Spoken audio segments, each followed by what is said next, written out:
Hello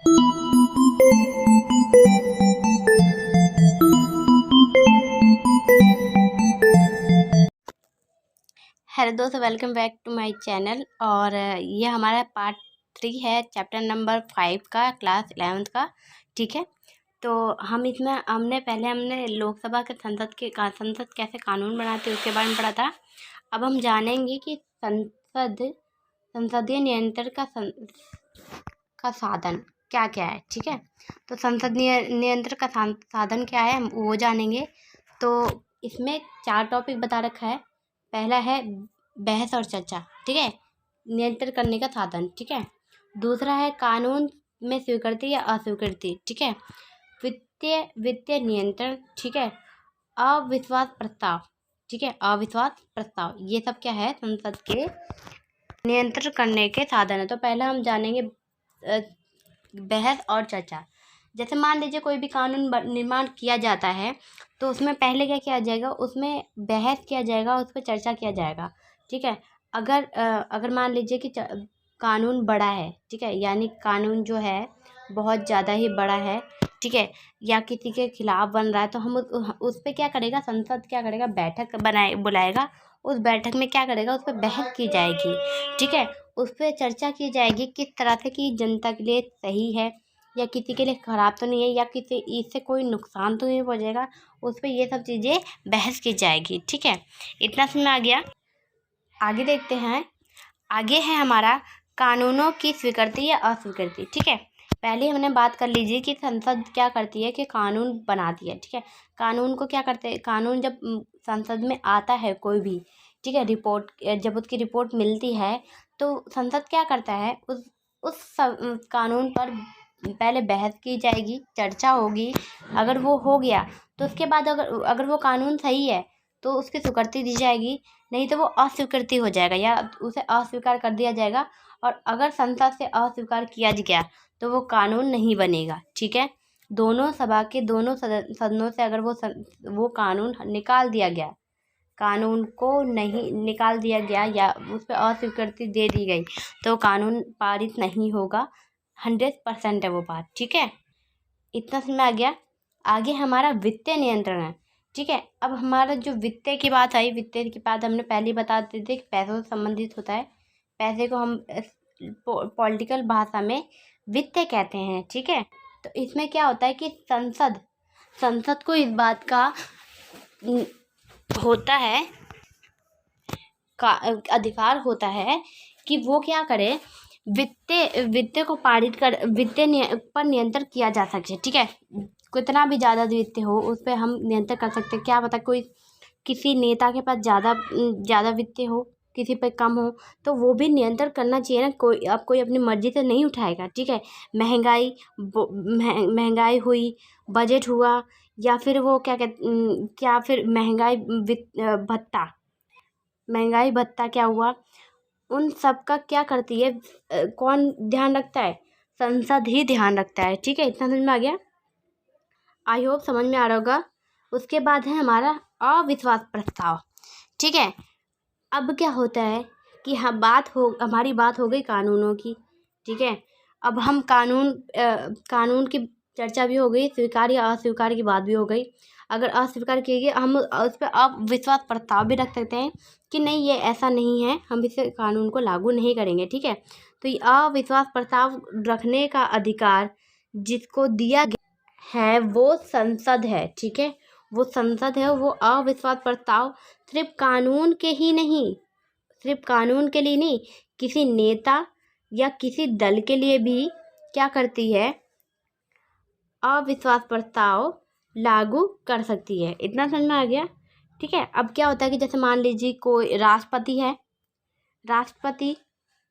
राष्ट्रपति और मान लीजिए कि हमारा जो है न्यायाधीश। ठीक है, न्यायाधीश हो गया हमारा, न्यायाधीश की भी बात आती है जब, तो अविश्वास प्रस्ताव अगर किसी के लिए भी लोग संसद में रखा गया तो क्या होगा कि संसद उसको हटा सकता है। ठीक है, महाभियोग लगा सकता है, और महाभियोग के द्वारा हम किसी भी राष्ट्रपति या किसी भी न्यायाधीश को उसके पद से हटा सकते हैं, ठीक है। वो अपने पद पे व्याप्त नहीं रहेगा अगर किसी के ऊपर अविश्वास प्रस्ताव लागू किया गया, ठीक है। संसद में ही क्या करते हैं, अविश्वास प्रस्ताव को रखा जाता है। इतना समझ में आ गया। और अगर मान लीजिए कि संसद को ऐसा लगा कि उस पर जो इल्ज़ाम लगाए जा रहे हैं वो सही है, तो उसको अपने पद से हटना पड़ेगा। इतना समझ में आ गया। चलिए आगे बढ़ते हैं। आगे है हमारा संसद समिति क्या है, ठीक है। तो हम जानेंगे संसद समिति क्या है।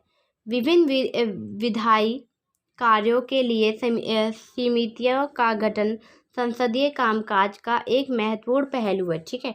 एक महत्वपूर्ण पहलू है, ठीक है। यह समिति केवल कानून बनाने में ही नहीं वरन संसद के दैनिक कार्यों में भी अत्यंत महत्वपूर्ण भूमिका निभाती है, ठीक है। इतना समझ में आ गया कि वो सिर्फ कानून की बात नहीं हो रही, वो दैनिक जो काम है उन सब के लिए भी बात हो रही है, ठीक है। संसद के केवल अपने अधिवेशन के दौरान ही बैठती है, इसलिए उसके पास अत्यंत सीमित समय होता है, ठीक है। किसी भी कानून को बनाने के लिए उससे जुड़े हुए विषय के गहन अध्ययन करना पड़ता है। इसके लिए उस पर ज़्यादा ध्यान और समय देने की ज़रूरत पड़ती है।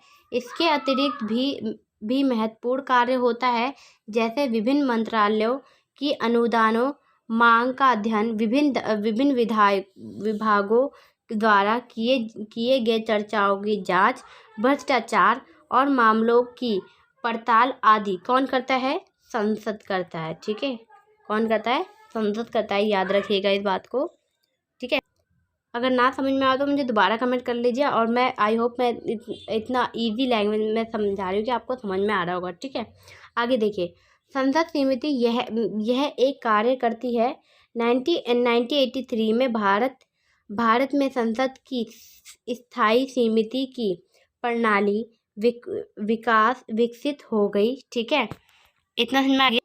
आगे हमारा संसद स्वयं को कैसे नियंत्रित करता है, खुद को कैसे करता है, ठीक है। दुनिया की बात हो गई, कार्यपालिका, न्यायपालिका और कानून हो गए, उन सब के तो बात हो गई। प्रधानमंत्री सरकार की भी बात हो गई, लेकिन वो खुद को कैसे करेगा उसके बारे में हम जानेंगे, ठीक है। चलिए बढ़ते हैं। संसद बहस मुहाइसे का मंच है, ठीक है। वहाँ पर बहस किया जा सकता है, सबको क्या कर सकते हैं, एक जगह बिठा सकते हैं, वहाँ पर बहस की जा सकती है, ठीक है। बहस मुबाहिसे के जरिए ही संसद अपने सभी ज़रूरतों काम को अंजाम देता है।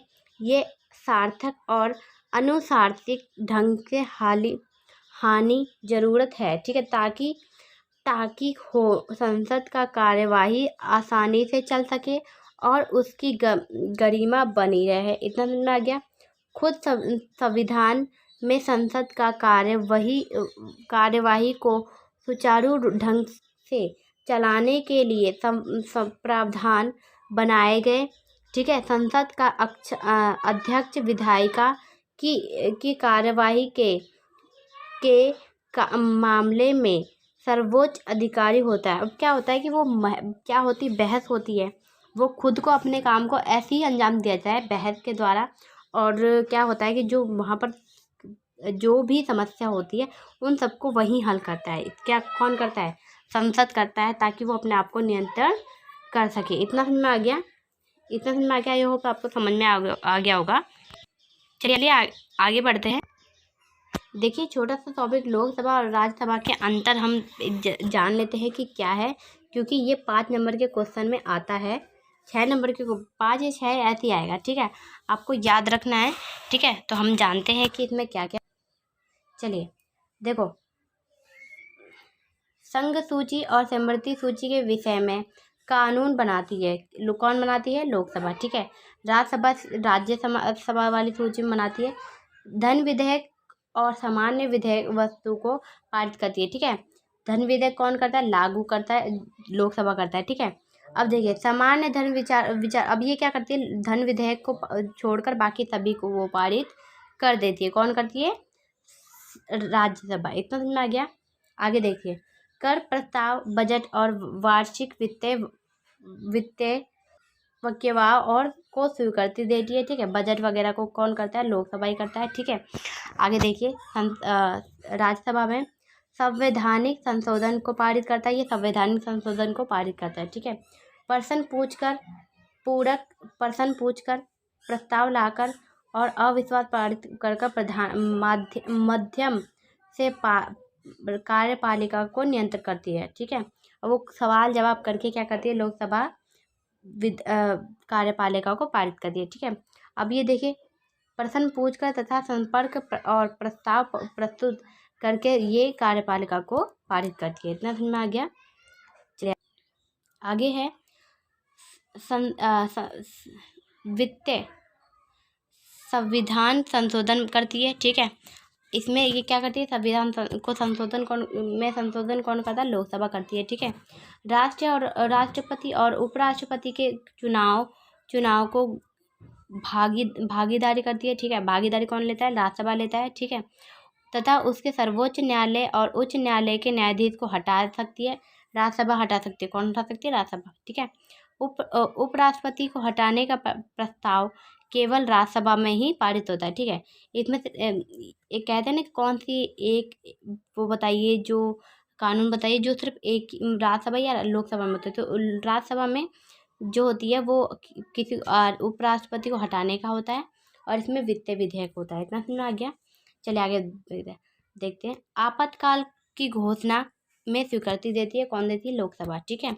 आगे है, राष्ट्रपति और उपराष्ट्रपति का चुनाव कराती है तथा सर्वोच्च न्यायालय तथा उच्च न्यायालय के न्यायाधीश को हटा सकती है, ठीक है। ये भी हटा सकती है और ये भी हटा सकती है, ठीक है। आगे देखिए, यह संसद को राज्य सूची और विषय पर कानून बनाने का अधिकार देती है, ठीक है। राज्य सूची पर बना सकती है, और ये दो संमति और संघीय सूची दोनों पर बना सकती है। याद रखिएगा इस बात को। आगे देखिए, समिति और आयोग को का गठन करती है, ठीक है। कौन करती है? लोकसभा करती है। इतना समझ आ गया? और भी हमने डिफरेंट पढ़े थे में कि ये 6 साल का कार्यकाल होता है, इसका 5 साल का कार्यकाल होता है, ठीक है। उसके बाद क्या होता है कि इसका जो राज्यसभा के जो सदस्य हैं वो जनता द्वारा नहीं चुने जाते, और इसके सदस्य जनता द्वारा चुने जाते हैं। हमने ये सब पीछा। इसे निचली सदन बोलते हैं, इसे उचली सदन कहा जाता है, ठीक है। इतना समझ में आ गया? आई होप लोकसभा राज्यसभा के अंतर को आप अच्छी तरह जान चुके होंगे, ठीक है। मेरे चैनल को सब्सक्राइब करें। अगर आप नए हैं तो इसे ज़्यादा से ज़्यादा शेयर भी करें अपने दोस्तों के साथ, और कोई आपके घर में और भी हैं तो उनको बताइए, ठीक है। और आपको कोई भी रिक्वायरमेंट हो या कोई दिक्कत हो तो मुझे कमेंट कर दीजिए, ठीक है। मेरी वीडियो